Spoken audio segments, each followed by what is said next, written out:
Howdy, howdy, everybody. Sorry for my disappearance from my last videos. Long story short is I got laid off from my job and kind of had to restructure my life, and I ended up staying where I am, so that's cool. But haven't continued work on the bigger ZipGrow system.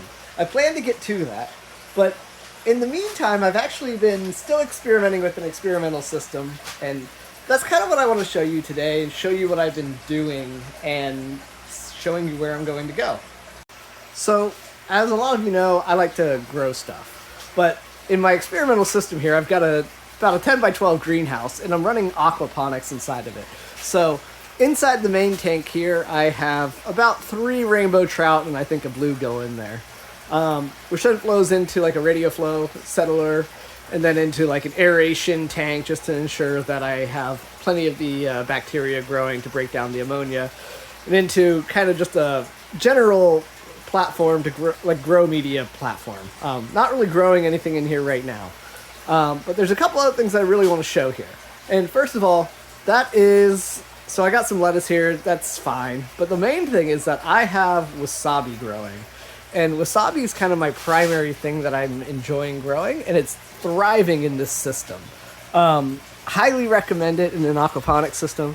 But I'll just kind of poke in here, and you can just see these things are growing.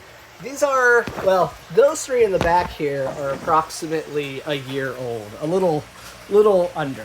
And I've just been propagating off of those 3, and I have a bunch more individual plants. Even got some kind of starting over here. But then, on top of that, I also have a ZipGrow farm wall here, and I've got a little bit of a drippage problem. That's been an ongoing thing. But overall, I've learned that strawberries seem to work best for this setup. There might be other things that work well. I tried lettuces and mustard greens, and those did grow, and they grew pretty well, but I wasn't super happy with it. But what I find is that strawberries do great.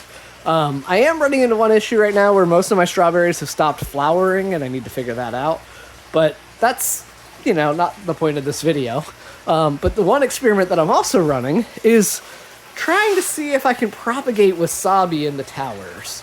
And so far, a couple have failed, but for the most part, they do seem to be growing, and I look forward to experimenting with this in the future. I'll do another video here in the short future that kind of explains the ZipGrow farm wall, because I've got some thoughts on it in ways that it could be improved. But yeah, this is a quick update, and I'll catch you guys in the next one.